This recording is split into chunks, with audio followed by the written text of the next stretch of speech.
రాష్ట్రంలో నవంబర్ నెల పెన్షన్ల పంపిణీ అనేది ఏ తేదీల్లో జరగబోతుంది? ఎన్ని రోజుల పాటు పెన్షన్ డబ్బులు పంపిణీ చేస్తారు? అలాగే ఎవరికి పెన్షన్ ఇస్తారు? ఎవరెవరికి పెన్షన్స్ ఇవ్వరు? ఏ రకమైనటువంటి పెన్షన్స్ ఎవరెవరికి ఇస్తారు? ఈ వివరాల గురించి మీకు క్లియర్ ఇన్ఫర్మేషన్ అయితే అందజేస్తాను. అండ్ అలాగే చాలామంది కూడా ఈ 50 ఏళ్ల కొత్త పెన్షన్స్ కోసమైతే ఎదురు చూస్తూ ఉన్నారనమాట. అయితే ఈ యొక్క పెన్షన్లకు సంబంధించిన దరఖాస్తు ప్రక్రియలు ఎప్పటి నుంచి జరగబోతున్నాయి? సో, ఎలా అప్లై చేసుకోవాలి? ఈ వివరాల గురించి కూడా మీకు కొంచెం బ్రీఫ్‌గా ఇన్ఫర్మేషన్ అయితే అందజేస్తాను. మీరందరూ కూడా తప్పకుండా వీడియోని అయితే ఎండ్ వరకు చూసి, నా ఎక్స్‌ప్లనేషన్ మీకు నచ్చినట్లయితే లైక్ చేసి అందరికీ కూడా షేర్ చేయకుండా అయితే వెళ్ళొద్దు. ఫస్ట్ టైం ఎవరైనా ఛానల్‌ని చూడడానికి వచ్చినటువంటి వాళ్ళు ఉన్నట్లయితే ఛానల్‌ని సబ్స్క్రైబ్ చేసుకునేసి పక్కనే ఉన్నటువంటి బెల్ ఐకాన్‌ని క్లిక్ చేసి ఆన్‌లో అయితే పెట్టుకోండి. ఒకసారి టెలిగ్రామ్ గ్రూప్‌ను విజిట్ చేయండి. అందులో కూడా జాయిన్ అయితే అవ్వండి. అక్కడ కూడా మీకు ఎటువంటి డౌట్ ఉన్నా సరే నాతో అయితే కాంటాక్ట్ అయితే అవ్వచ్చు. డిస్క్రిప్షన్‌లో అయితే లింక్ పెట్టేస్తున్నాను. నీకు లేట్ చేయకుండా టాపిక్‌లో గనుక వచ్చేసినట్లయితే, రాష్ట్రంలో గత 2 నెలల నుంచి మనకు ఈ వికలాంగ పెన్షన్స్, అలాగే మెడికల్ పెన్షన్‌లకు సంబంధించిన రీఅసెస్‌మెంట్స్ ప్రక్రియలైతే జరుగుతూ ఉన్నాయన్నమాట. ముఖ్యంగా వచ్చేసి ఈ రీఅసెస్‌మెంట్స్ ప్రక్రియలు ఎందుకు చేస్తున్నారు అంటే, ఈ బోగస్ పెన్షన్స్ తీసుకునేటువంటి వాళ్ళందరినీ కూడా గుర్తించి, వాళ్ళకి పెన్షన్స్‌ను తొలగించడం కోసం ఈ రీఅసెస్‌మెంట్స్ ప్రక్రియలైతే జరుగుతూ ఉన్నాయి. అయితే ఈ ప్రక్రియలు జరుగుతున్నప్పటి నుంచి పెన్షన్ లబ్ధిదారులకి కొంచెం గందరగోళంగా అయితే మారిందనమాట. సో, దాని తర్వాత మనకు ఈ రీఅసెస్‌మెంట్స్‌కి వెళ్ళినటువంటి వాళ్ళకు కొత్త సదరం సర్టిఫికేట్ జారీ చేస్తున్నారు. కొత్త సదరం సర్టిఫికేట్ తీసుకునేటువంటి వాళ్ళు మినిమమ్ మనకు పర్సెంటేజెస్ అయితే పెట్టారనమాట. ఆ పర్సెంటేజెస్ కంటే తక్కువ ఉన్నట్లయితే పెన్షన్ రద్దు చేసేస్తున్నారు. సో, ఓకేనా, ఆ పర్సెంటేజ్‌ని బట్టి ఏ పెన్షన్ ఇవ్వాలి అని డిసైడ్ చేస్తూ ఉన్నారు. ఈ విధంగా జరుగుతుంది. సో, అందువల్ల ఈ లబ్ధిదారులందరికీ కూడా కొంచెం గందరగోళంగా అయితే మారుతూ ఉందన్నమాట.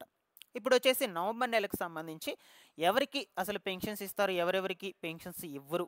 ఎవరెవరికి ఏ రకమైనటువంటి పెన్షన్స్ ఇవ్వబోతున్నారు? ఆ వివరాల గురించి అయితే ఇప్పుడు కొంచెం బ్రీఫ్‌గా తెలుసుకుందాము. సో, మీరందరూ కూడా వీడియోను ఎండ్ వరకు చూసేయండి.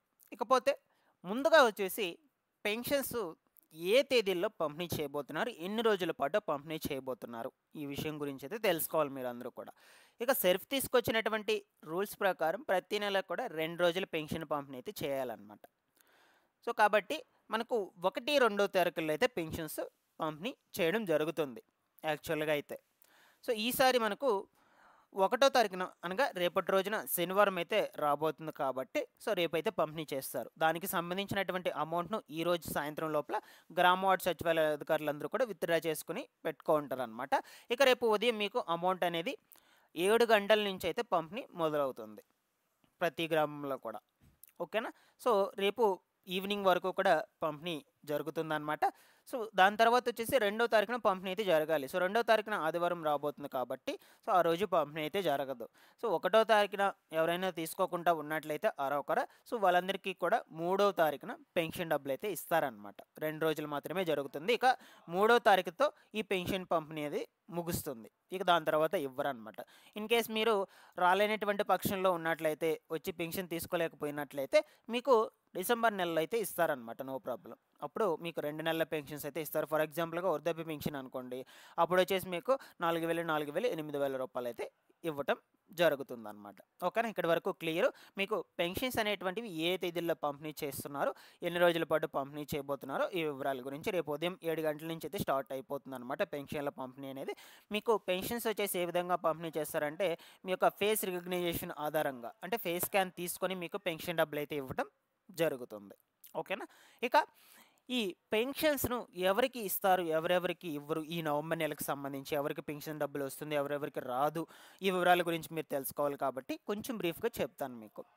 ముఖ్యంగా వచ్చేసి వృద్ధులకు ఇప్పటి వరకు ఎవరైతే తీసుకుంటూ ఉన్నారో ప్రతి నెల కూడా 4000 రూపాయల పెన్షన్ వాళ్ళకైతే యాజ్ ఇట్ ఈస్‌గా వస్తుంది. ఇక ఎవరైతే వికలాంగ పెన్షన్స్ అండ్ అలాగే మెడికల్ పెన్షన్స్ తీసుకుంటూ ఉన్నారో డీఎంహెచ్ఓ పెన్షన్స్, సో, వీళ్ళకి మాత్రం కొన్ని చేంజెస్ అయితే అయ్యాయన్నమాట. వీళ్ళకి రీఅసెస్‌మెంట్స్ పెట్టారన్నమాట. రీఅసెస్‌మెంట్స్ పెట్టిన తర్వాత కొత్త సదరం సర్టిఫికేట్స్ జారీ కూడా చేసి వచ్చారు. ఓకేనా. కొత్త సదరం సర్టిఫికేట్స్ జారీ చేసిన తర్వాత వాళ్ళకి అందులో ఈ యొక్క 40% నుంచి 85% మధ్య లోపల ఉన్నట్లయితే 6000 రూపాయల పెన్షన్ ఇస్తామని, దాని తర్వాత 85% కంటే ఎక్కువ ఉండి వాళ్ళు మంచానికే పరిమితమై గనుక ఉన్నట్లయితే వాళ్ళకి 15,000 రూపాయల పెన్షన్ ఇస్తామని ఈ విధంగా డిసైడ్ చేయడం జరిగింది. సో, మీకు పర్సెంటేజెస్ ఆధారంగా ఏ పెన్షన్ ఇవ్వాలని డిసైడ్ చేస్తారు. మీ సదరం సర్టిఫికేట్‌లో వచ్చినటువంటి పర్సెంటేజ్ ఆధారంగా. ఓకేనా. ఒకవేళ మీరు రీఅసెస్మెంట్స్కి వెళ్ళారు కొత్తగా మొన్న, సో దాని తర్వాత మీకు కొత్త సదరన్ సర్టిఫికేట్ ఇంకా కూడా అందలేదు, సో అటువంటి వాళ్ళకి ఈ నవంబర్ నెలకు సంబంధించి పెన్షన్స్ ఇస్తారా అంటే ఖచ్చితంగా ఇస్తారండి. ఓకేనా. సో మీకు పాత సదరన్ సర్టిఫికేట్ ఏదైతే ఉంటుందో ఆ సదరన్ సర్టిఫికేట్ బేస్ చేసుకుని మీకు డబ్బులు అయితే పంపిణీ చేస్తారు, నో ప్రాబ్లం. అలాగే రీఅసెస్మెంట్స్కు ఇంకా ఎవరికైనా నోటీసులు జారీ చేయకుండా ఉన్నట్లయితే, నోటీసులు అందుకోకుండా ఉన్నట్లయితే అటువంటి వాళ్ళకి కూడా ఇస్తారు. ఎప్పటి వరకు రీఅసెస్మెంట్స్కు నోటీసులు తీసుకొని మీరు రీఅసెస్మెంట్స్కి వెళ్ళి కొత్త సదరం సర్టిఫికేట్ పొందేంత వరకు పాత సదరం సర్టిఫికేట్లో ఎంత పర్సెంటేజ్ ఉందో దాని మీద బేస్ చేసుకొని మీకు అమౌంట్ అయితే ఇవ్వడం జరుగుతుందన్నమాట. లేదు, ఇప్పుడు చాలామంది కూడా రీఅసెస్మెంట్స్కి వెళ్ళినటువంటి వాళ్ళు అపీల్స్ అయితే ఉన్నారు. అంటే వాళ్ళకి కొన్ని మార్పులు అయితే జరగడం వల్ల కావచ్చు, అంటే ఒక పెన్షన్ రావాల్సింది ఇంకొక పెన్షన్ ఎంటర్ చేయడం వల్ల కావచ్చు, ఓకేనా, ఒక పర్సెంటేజ్ రావాల్సింది ఇంకొక పర్సెంటేజ్ ఎంటర్ చేయడం వల్ల కావచ్చు. చాలామంది కూడా ఆ విధంగా తప్పులు జరుగున్నాయని అప్పీల్ అయితే పెట్టుకున్నారనమాట. బట్ అప్పీల్ పెట్టుకున్నటువంటి వాళ్ళకు మాత్రం ఇంకా కూడా అసెస్మెంట్స్ కోసం ఈ నోటీసులను అయితే జారీ చేయలేదు. సో ఈ యొక్క నెలలోనే, ఈ అక్టోబర్ నెలలోనే జారీ చేస్తామని చెప్పగా కొన్ని కారణాల చేత మనకి అవి పోస్ట్పోన్ అవుతూనే వచ్చాయన్నమాట.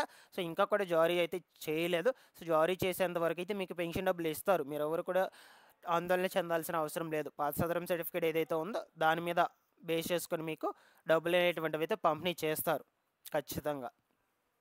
ఓకేనా.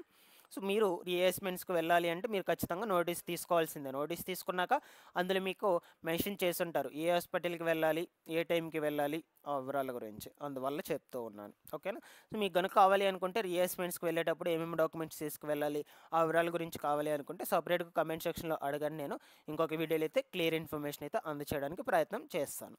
ఓకేనా. ఇకపోతే ఈ యొక్క వికలాంగులకు పెన్షన్ ఎంత వస్తుంది ఈ నవంబర్ నెలకు సంబంధించి అంటే వికలాంగులకు 6,000 రూపాయల పెన్షన్ అయితే వస్తుందండి. వృద్ధులకు ఎంత పెన్షన్ వస్తుందంటే 4,000 రూపాయల పెన్షన్ అయితే వస్తుంది. మెడికల్ పెన్షన్స్ తీసుకునేటువంటి వాళ్ళకు 15,000 రూపాయల పెన్షన్ అయితే ఇస్తారనమాట, ప్రతి నెల ఇచ్చిన విధంగానే.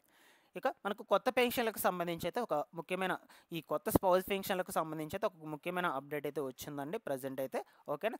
అది ఏంటి అంటే చాలామంది కూడా ఈ కొత్త స్పౌస్ పెన్షన్స్కి అప్లై చేసుకొని మహిళలు ఇంకా పెన్షన్ అయితే పొందలేదన్నమాట. ఇక రీసెంట్గా అప్లై చేసుకునేటువంటి వాళ్ళకు సంబంధించి మనకు ఈ కొత్తగా మంజూరు అయినటువంటి స్పౌస్ పెన్షనర్స్ యొక్క పేర్లు ఇప్పుడు మనకు ఎన్టీఆర్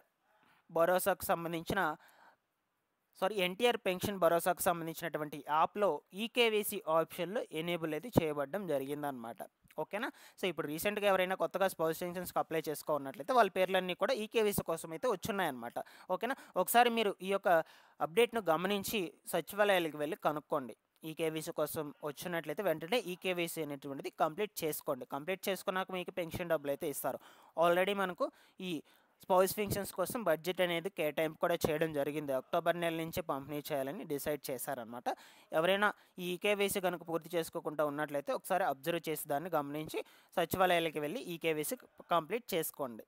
ఇది ఈ స్పౌస్ పెన్షన్స్కి సంబంధించిన ఇన్ఫర్మేషన్. ఇకపోతే 50 ఏళ్లకు సంబంధించినటువంటి ఇన్ఫర్మేషన్ గురించి కొంచెం బ్రీఫ్గా తెలుసుకుందామండి. చాలామంది కూడా ఎదురు చూస్తూ ఉన్నారు ఈ 50 ఏళ్ల పెన్షన్స్కు దరఖాస్తులు చేసుకోవడానికి. బట్ ప్రస్తుతానికి ప్రభుత్వం నుంచి మనకి ఎటువంటి సమాచారం కూడా లేదు. ముందు రోజుల్లో ఏమైనా సమాచారం ఉన్నా నేను ఛానల్ నుంచి అయితే ఎప్పటికప్పుడు అప్డేట్ అయితే ఇస్తూ ఉంటాను. మీరందరూ కూడా ఛానల్ని సబ్స్క్రైబ్ చేసుకునేసి రెగ్యులర్గా పెట్టేటువంటి వీడియోస్ని ఫాలో అప్ చేస్తానంటే పెన్షన్లకు సంబంధించి ఎటువంటి ఇన్ఫర్మేషన్ వచ్చినా కూడా నేను ఎప్పటికప్పుడు అప్డేట్ అయితే చేస్తూ ఉంటాను. Thanks for watching this one guys.